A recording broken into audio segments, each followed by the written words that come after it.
طلعت اشطر كتكوت. وصدق اللي قال مجنونه يا قوطه، دي مجنونه فعلا. تخيلوا الكيلو بقى ب 8 جنيه، ولا البطاطس بقت سعرها بص فوق المتناول ب 9 جنيه الكيلو، ولا البصل يا لهوي ما اقولكمش ب 12 جنيه. يا لهوي تاني ايه الاسعار دي يا ولاد؟ ولا الارانب كيلو الارانب ب 50 جنيه. ليه يعني زرعوها ما طلعتش ولا ايه؟ ولا الفراخ مش عارفه ايه الاسعار دي. فعلا صدق اللي قال الاسعار ركبت مراجيح. فرخه ب 55 جنيه.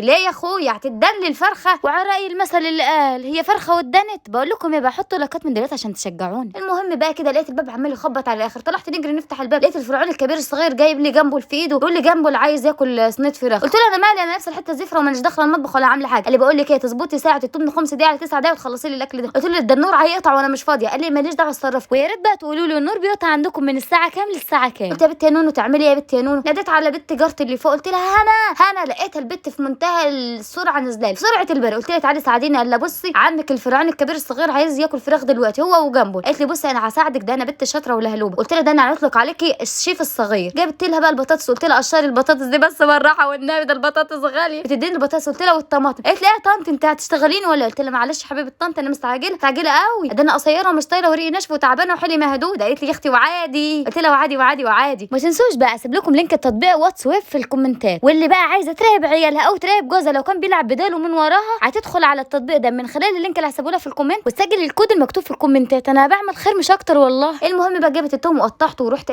عامله حته صغيره ورحت نازله بالطماطم، رحت حاطه عليها المرقه الغاليه دي مرقه جايه من اسبانيا على فكره عشان تعرفوا ان احنا صارفين ومكلفين. رحت حاطه عليها فلفل اسمر وتوابل فراخ وبصل بودر وتوم بودر. رحت نازله بالبطاطس، رحت واخداهم واحده يمين في شمال وشمال في يمين وفوق وتحت وتحت وفوق، واديله واديله لحد ما شقلطتهم. رحت بقى نازله بالفراخ، رحت مشقلباها واحده من فوق لتحت، ورحت حاطه عليهم معلقه صلصه على الوش. الصلصه دي اهم حاجه عشان وشها يحمر زي ما انا وشي احمر كده من كتر الحر. ما تديني كومنت اخت انت وهي. وانا مستعجله جدا. رحت حاطه 3 4 ورقات مروه على الوش كمان علشان النكهه، ورحت حاطه شويه بابريكا قلت عشان تحمر، ورحت مولعه عليها البوتاجاز. انا في العاده بحب احطها في الفرن بس انا مستعجله يا ولاد والله مستعجله. حطيت عليها حته سمنه، قلت اعمل الرز في الانجاز السريع. قالت لي لا يا طنط حسك عينك ودنك رجلك انا اللي هنعمل الرز. حطيت لها سمنه وزيت، قلت لها يا اخت اشتغل. رحت حطت الشرعيه ومحمراها كده. البت ما شاء الله عليها الله اكبر، قولوا ما شاء الله لهلوبه. مسكت الرز غسلت خليته فل شمعه منوره وراحت نازله بيه. قلت لها يا بت والله العظيم بصي عيني عليكي برده، فرحوها بقى واعملوا لها شير بسرعه. رحت حاطه لي بقى كيس مرقه بودر، ورحت حاطه شويه ملح وهي مش عارفه تحط الملح، ورحت حاطه مكنه، ورحت حاطه المقدار بتاع الميه، ورحت مغطيه. قلت لها بص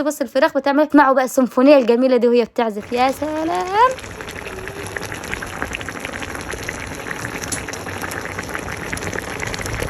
بعد بقى ما استمعنا للسيمفونيه الجميله ديت ومتعنا بها اذاننا وبصرنا، رحت مدخلاه في الفرن. قلت لها تروحي، قلت لها بصي بقى روحي هتلاقي بتنجان في الثلاجه، هاتي البتنجان وقطعيه. بس مش هنعمل ده كله يا اختي، البتنجان غالي برضه. راحت قالت لي بصي انا هقطع لك شويه بتنجان بس يا طنط لازمته البتنجان مع الفراخ. قلت لها انا عارفه وحش ومصارين وخلاص عشان انا مستعجله اصلي. رحت حاطه بقى شويه زيت في الطاسه، قلت لها تعالي اقلي البتنجان. قالت لي لا حد الله ما بيني وبينه ده بيطرطش يا اختي. قلت لها خلاص اعملي الشاي انت هتوقفي لي كده. راحت البت مشكوره حطت الشاي على البوتاجاز وقعدت اتخدته وحلته، وانا عملت البتنجان ورحت قلياه كله. وهي بقى مسكته وراحت مفضيه في الترمس عشان كنا مسافرين رايحين بلد اللي يروح ما يرجعش، واللي يعرف بقى احنا مسافرين فين عشان ناكلوا الاكل ده ما ينساش يكتب لنا في الكومنت.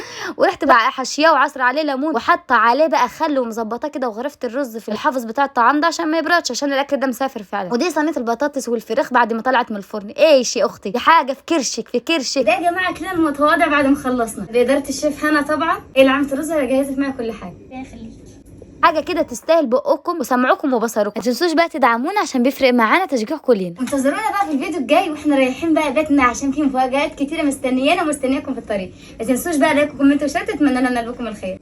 سلام.